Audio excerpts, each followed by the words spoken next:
And you're muted, so we'll just need you to unmute yourself. I apologize to everyone for being late. I was here on time and my video stopped working, which was working this morning. It's always something. I had to reboot my machine, so we're just having so much fun. And once I reboot, of course, I have to get everything restarted again. No worries at all. Just some quick reminders. This is Caroline Griffin here with Riot. While we're letting David get set up, this session is being recorded, so you'll be able to find it on our Meetup page as well as our Riot YouTube channel.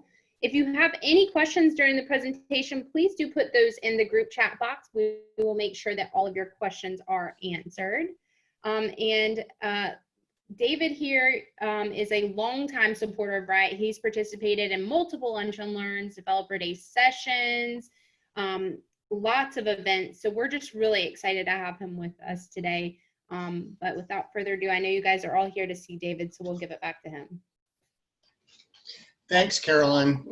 So I am going to go ahead and share my screen and start this presentation. Make sure I share the right screen.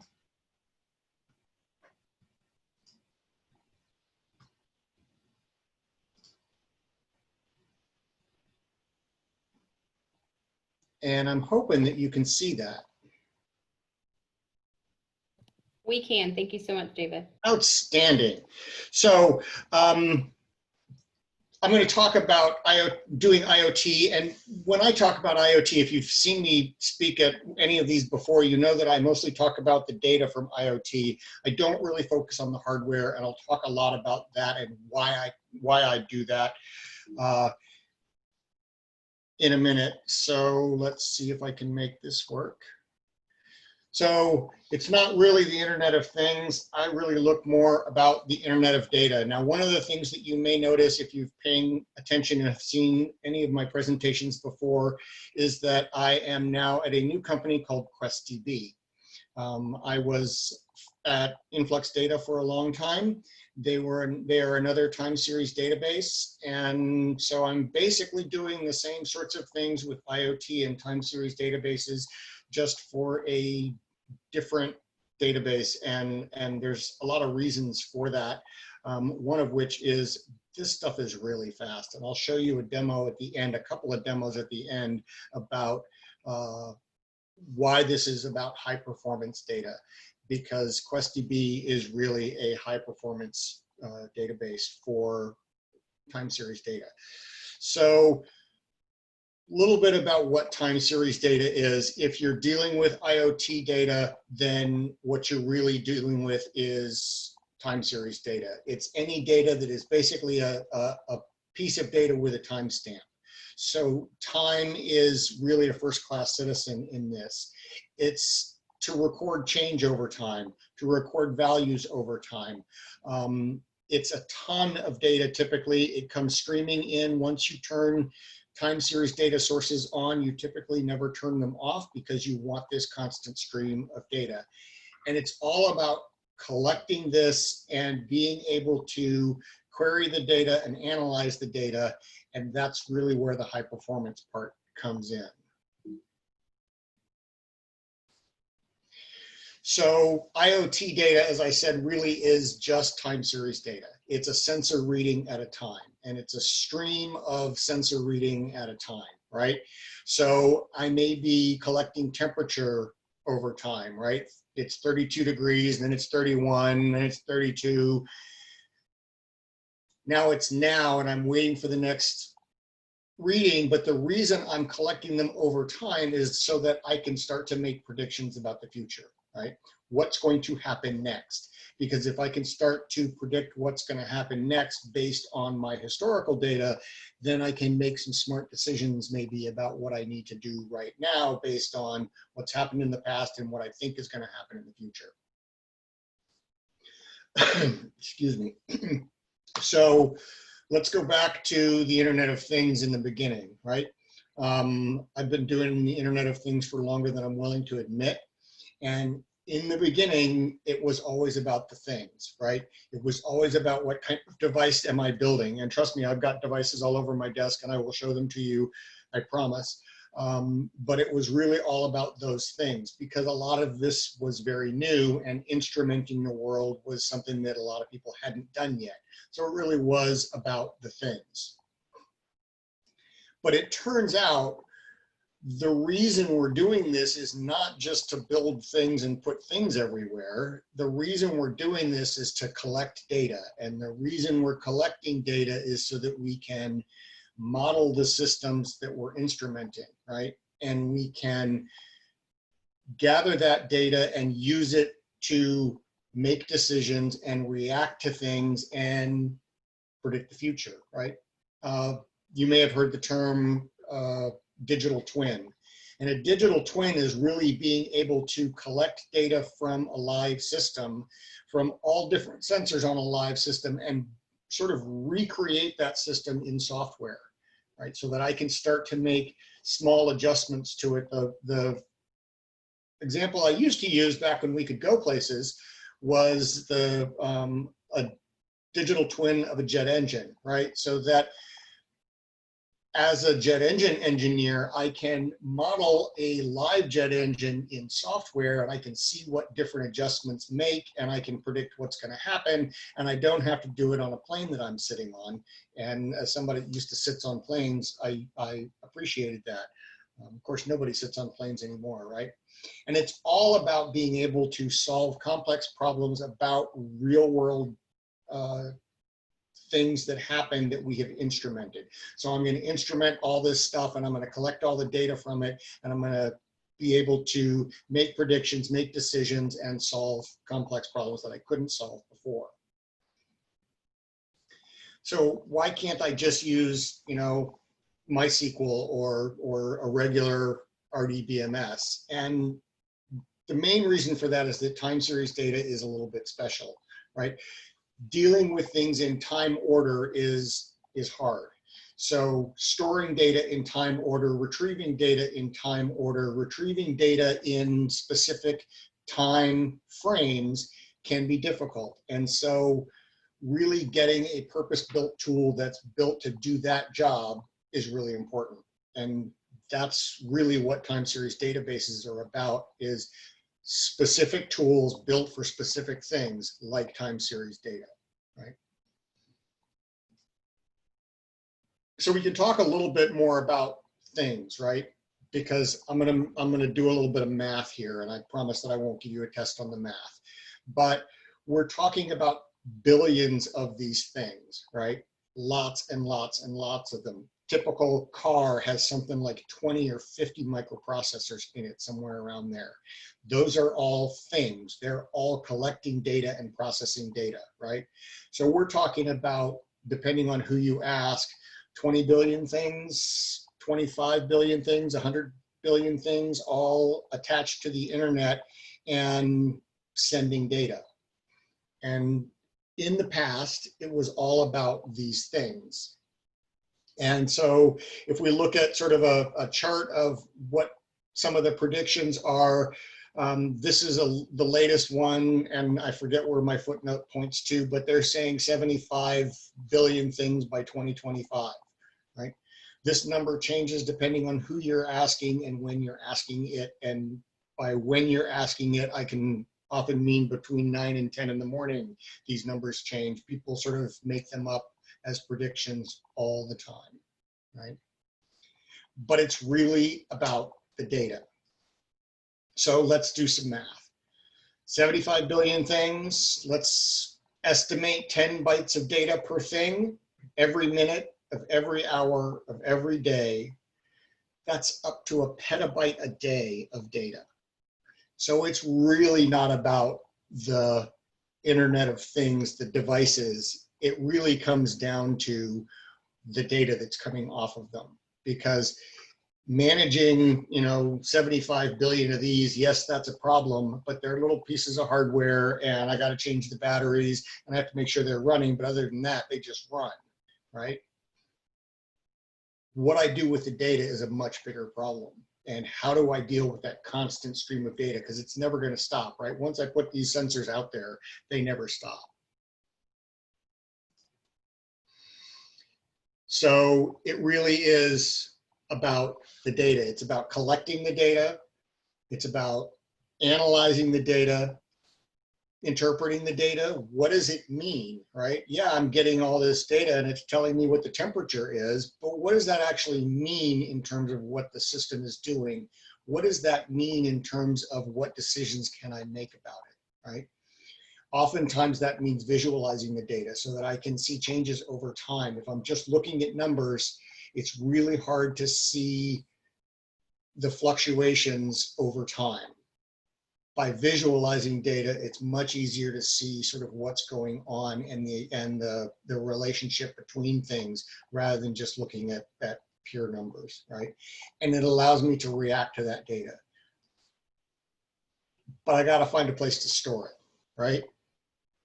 So it really comes down to managing the data. And managing the data, I say here, will become as big an issue as managing the devices, but it really already is in a lot of senses, because we're dealing with so much data, and the ingestion, the storage, the analysis, and not insignificantly, how do I get rid of data that I'm no longer interested in, right? I may be interested in the temperature readings on a millisecond level today, but do I really need to look back to last year and see the data at that granularity? Probably not, right? What I really want to see is the trends in the data. What did it look like? Was it going up or going down? What's changed? So being able to throw data away is as important as being able to keep it. Because if I just keep it all forever, I'm going to run out of places to store it. Remember, we're talking a petabyte a day. That's a lot of data to try to store. Granted, no one person is going to be collecting all of that, but very quickly you'll see you'll just run out of storage space or run out of money to pay for storage space. So I try to look at the IoT sort of in reverse order, as data first, things second, which I know is heresy, and I'm willing to die on this hill, but it really is data first, things second. So when you're thinking about an IoT system, I like to think about what answers are you looking for, right? What answer are you looking for? What problem are you trying to solve by putting these devices out and collecting data from them, right? Because once you can start to think about what answers you're looking for, then you can move to the data what data do I need in order to get those answers, right? So now I know the answers I'm looking for, and so I know what kind of data I need in order to get those answers, and that will lead you to what kinds of devices do I need in order to collect that data so that I can collect it and get the answers that I'm looking for, right? And yes, there's a lot to be said for sort of serendipitous discoveries of I'm collecting a bunch of data that I don't need, but it happens to lead to a discovery. That's great. But when you're initially designing a system, it's really important to not just collect everything and hope that you're going to find some magical answer. It's really important to start with what answers you're looking for so that you can design your system around that. So remember that it's about the data, it's not about the things. It's about what you do with the data, how you interpret the data, how you correlate it one to another, right? And it must be actionable to be useful. If I'm not taking action on the data I'm collecting, then why am I collecting it? Well, I'm going to keep the storage companies in business, but I'm not really learning anything, right? Because I didn't start out with what do I want to learn. So I'm just collecting a bunch of data and I don't know what I'm doing with it, right? And then it's about managing that data after you collect it. And that's about a retention strategy of, do I really need every little bit of data that I've collected forever? Or can I start throwing older data away, or at least downsampling that older data so that I can still get the trends of what was going on last year, but I don't need to know what the temperature was every second of every minute of every day from 2 years ago, right? So I need to be able to throw it away. So now we get to where I am now, which is QuestDB. It is a very high performance time series database. And I'll show you some of the performance in a couple of demos. It is entirely open source. It is mostly Java, and we've put out a couple of articles lately. I would point you to, I'll post some links to our story that was on Hacker News and is now up on Reddit today, if you want to go read that about sort of how we got to this high performance database. It is a relational SQL model. So a lot of database people already know SQL. So why reinvent the wheel? We're going to store it as time series data, and then you'll be able to query it in SQL. And it is literally blazingly fast.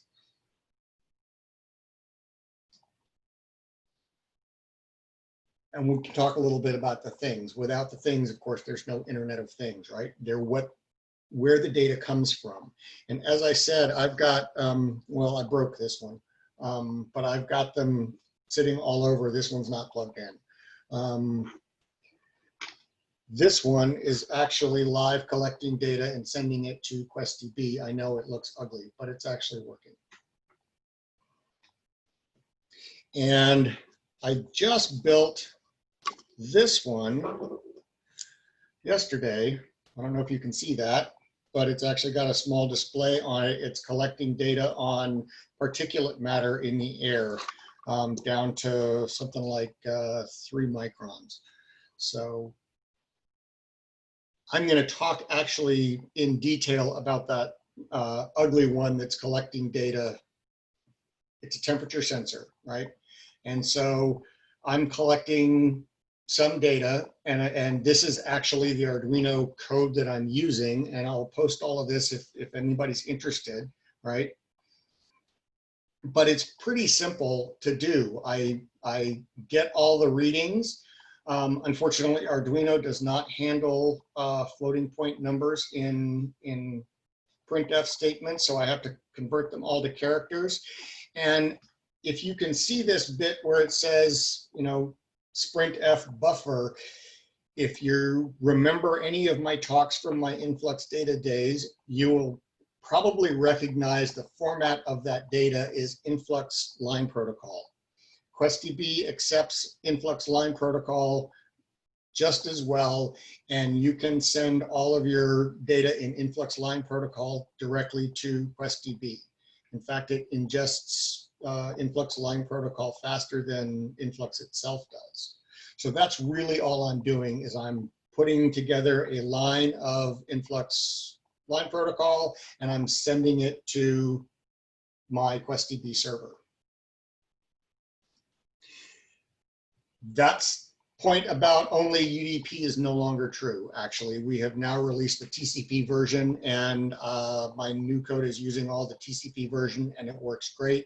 I can keep an open connection to the database, and I can just shove data at it as fast as I can. So that's exactly what I'm doing, actually. And what I get is tables of data. I think this says only 47 rows of this IoT temperature data. I'm going to show you a live version of it. It's up to like 2.2 million rows right now, because I've been collecting it for a while now. And I can build charts out of that, so I can see the change in my data over time. People are probably going to wonder, well, can I do a dashboard? Yes, you can do a dashboard.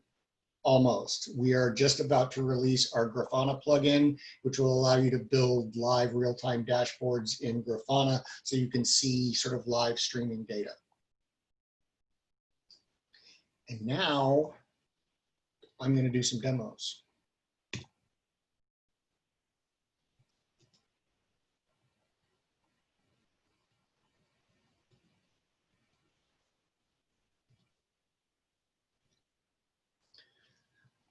All right.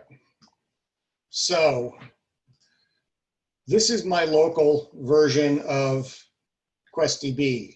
Look at that, 2.2 million rows of data. And I can actually simplify my SQL. I just want to go and look at IoT data. So I'm fetching 2.2 million rows of data in 96 milliseconds. That is alarmingly fast.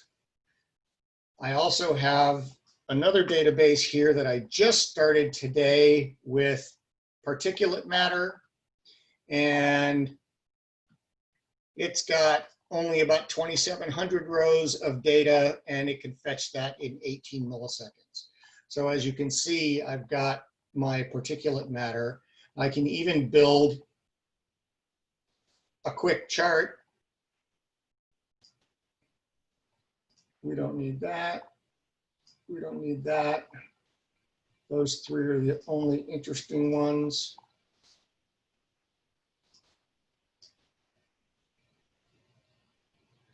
And there I have a chart of my data. This says it's a bar chart. I can turn it into a line chart. And there's my particulate matter data as a line chart. Now, this is, again, only 2,700 rows. It's probably not that impressive for that, because when you're talking Internet of Data stuff, again, you're typically talking much more data, like millions of rows of data, right? So we're going to go really big, and this is our online demo. You can go and try that. Let me put the link to that in the chat. Where's the chat?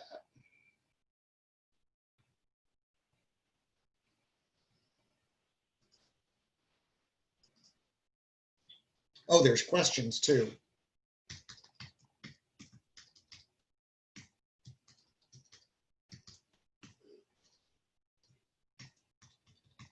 You can see how terrible a typist I am.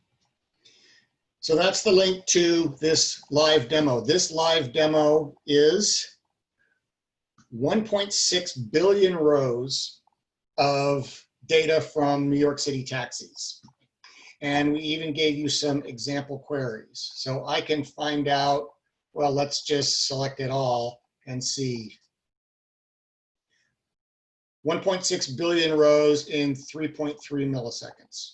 That's really fast. But total fare spent. So I'm going to sum up over 1.6 billion rows of data, how much money was spent on New York City taxi cabs over roughly the last 10 years. That's a lot of money. And as you can see, it's really fast to do this kind of stuff.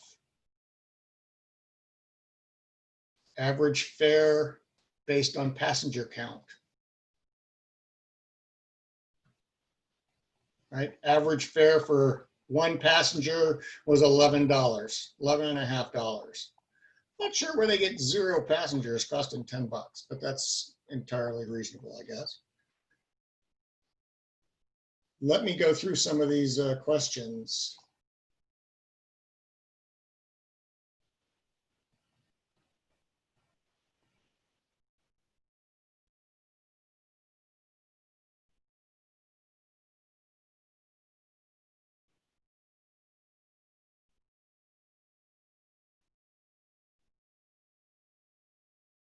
Oh, I'm glad to see, oh, Sean, it's nice to see you here as well. So it turns out, oh, okay. Using joins with time series. Yes. I believe we actually have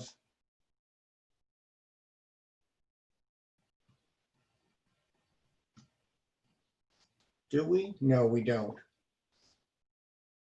We don't have any examples of joins in this. And I am terrible enough with SQL still that I would really look terrible doing a join.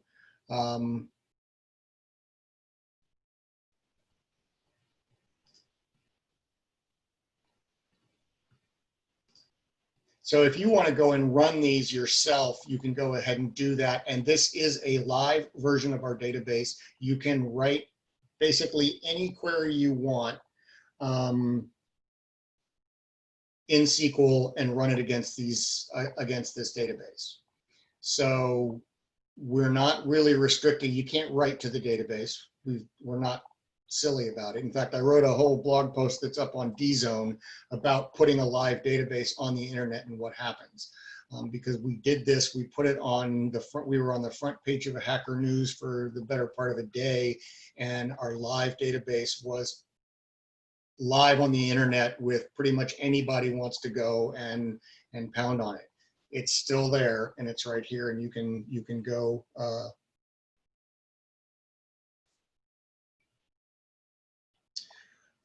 so any idea how this compares with Victoria metrics? We have not done benchmarks against Victoria metrics yet. The only one that I can point you to is against, not really a benchmark against ClickHouse, but one of the developers of ClickHouse actually came to our GitHub repository and posted a bunch of stuff in an issue, basically saying, you guys are as fast as us, if not faster. Which was pretty impressive for them to come and say that. When rows get to the billions, are partitions required? You don't necessarily have to partition your data, but, and I'm not entirely clear on how that will impact performance. But so far at 1.6 billion rows in this database, it's not affecting it at all. Now there is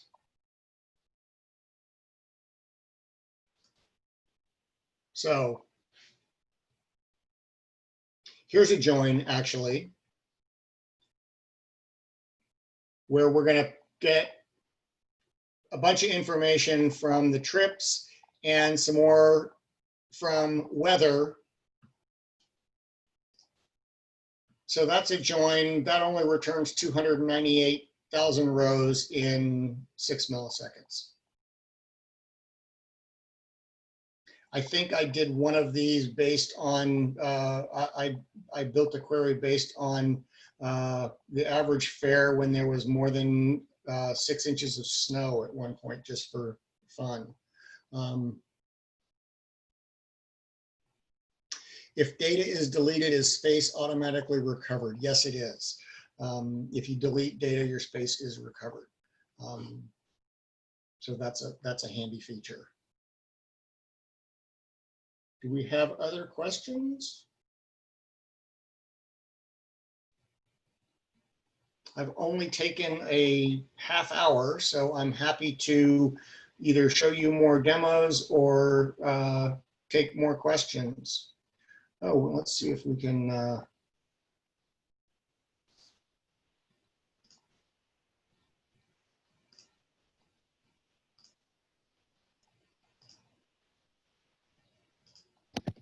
Let's draw a chart here. Now, this may take a minute because this is charting 2.2 million rows. So yeah, that's going to take a minute. Yes, Jim, I know you like the demos. I'm always for more demos. I'm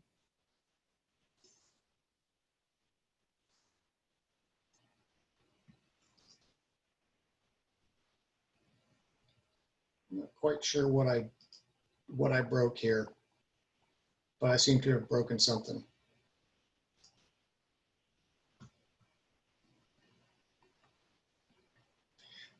I will not scroll through 200,000 rows of data.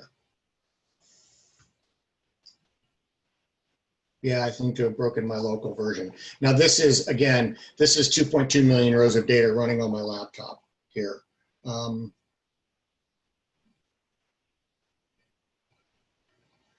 Can Quest handle very large data sizes? 34K size field?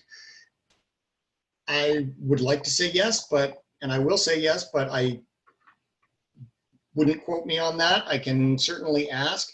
If you want to come and join our Slack channel, you're welcome to do that. I will put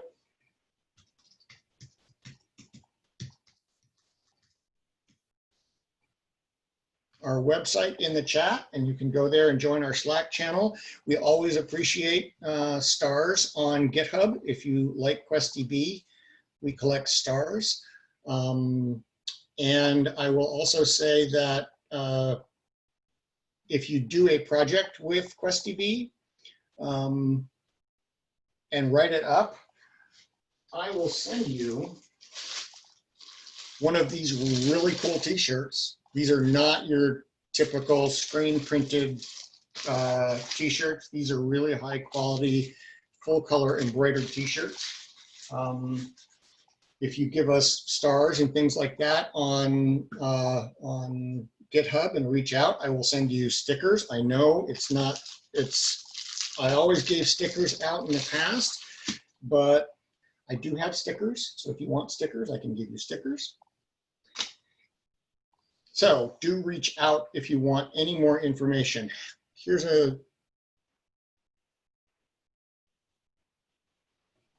how to deploy QuestDB on Azure. QuestDB is actually a fairly small executable. It is delivered either as a Docker container or as a Java jar file. You can get that jar file either including a Java runtime, or you can supply your own Java 11 runtime. So the jar file itself is only about 3 megs. QuestDB is also embeddable, so you can actually use it as an embedded database and run it inside your Java program to collect data.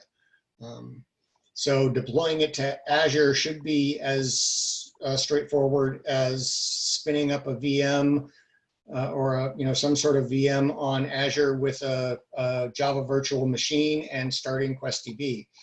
We run it. This large example here is actually running on AWS.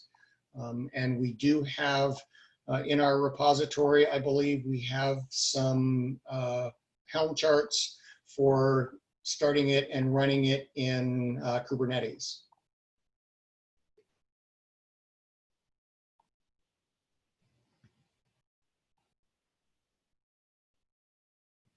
Does cardinality and other performance parameters matter for QuestDB? If I have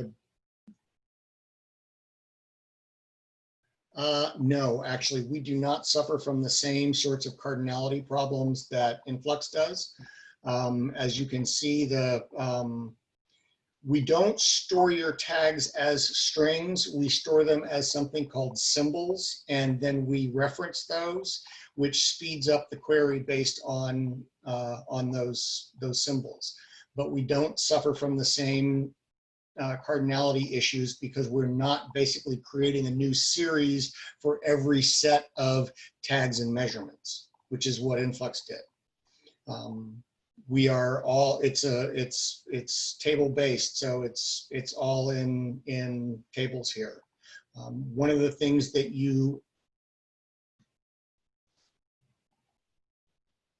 will notice if I run this is I have some null values here, right?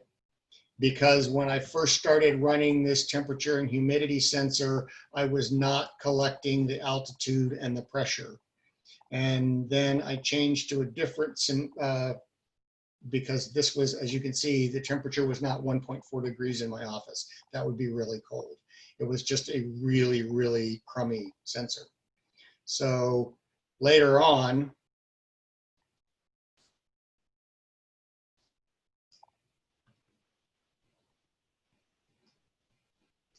I started using a better sensor, and you'll see that I have altitude and pressure values in there as well as humidity and temperature. And again, QuestDB can do schema on write. So when I created this, this database here for the particulate sensor, I didn't actually create the database ahead of time. I just created the sensor and started sending line protocol. And with the first piece of line protocol that came in, QuestDB created the table with all of the fields in it for me and started collecting. And so if I add more sensors to this sensor, it'll add more fields for me, but anything that's not filled in will come through as a null. What hardware am I using? For my sensors, most of my sensors are, I start building them on these little ESP8266 boards because I can get those for about $1 a piece. I usually buy them in quantities of about 50 at a time. They come from China. They cost literally $1 a piece. And so I don't care when I plug something in wrong and the blue smoke gets out and it doesn't work anymore. I can just throw it away and pull another one out. When I get to the point that I'm actually building a sensor that I'm going to use for something, I typically go with the Adafruit's ESP32s. The ESP8266s have basically no concept of security on them. They're really small. They're not all that robust. They tend to die over time. I've found that the ESP32s are much more robust and last longer, and so I've been using those. They also have a lithium battery charger on them, so I can run them off of a battery and then recharge the battery. So when I do in-person demos, typically I will hand around the sensors and people can actually play with them because they're battery operated. Someday we'll get to see people again, and I can bring all my sensors and we can do this in person. For the database itself, I'm running this on a Mac laptop, my local version on a Mac laptop.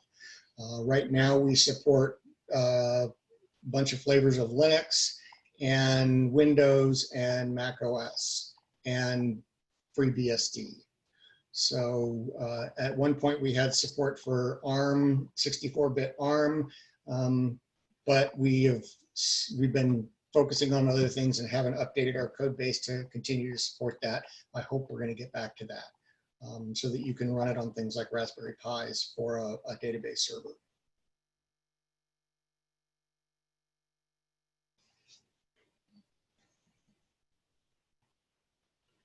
More questions?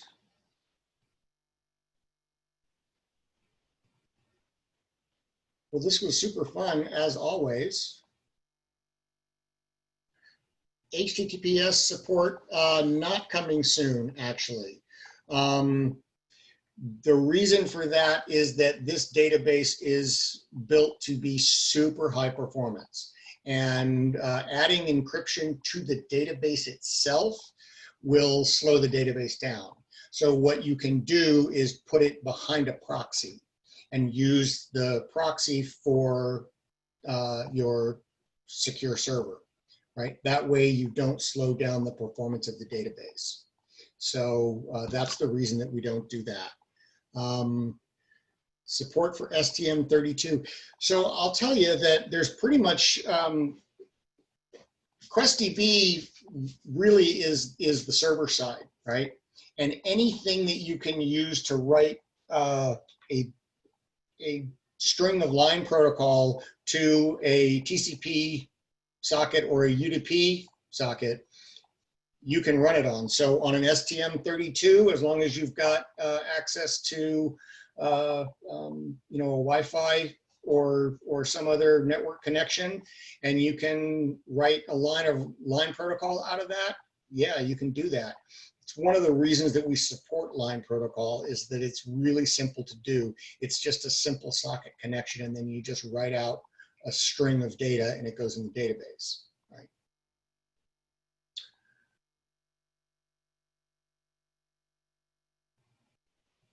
And I'll let Carolyn answer the question. There she goes with the where the recording will be. This has been great fun. I wish that we could all do this in person. But if you give us a star on GitHub and reach out to me in our Slack channel, I will be happy to send you some stickers. I have lots of them and I will send you stickers. I know we don't get to see each other in person and that means no stickers and people miss stickers, and I have them. So feel free to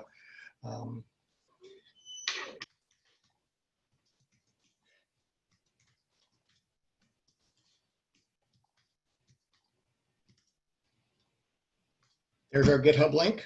All of that is also on our website, which is QuestDB.io. And there's links there to join our Slack channel and to join and to give us a star on GitHub. And that's it. It's been a pleasure. Amazing presentation and demos as always, David. We really appreciate you joining us today. Again, this recording will be posted to Riot's YouTube channel and meetup pages. Please do go to the QuestDB GitHub and get you some of those really awesome stickers, everybody. Thanks so much. Have a great day. Thanks again, David. Bye, thanks.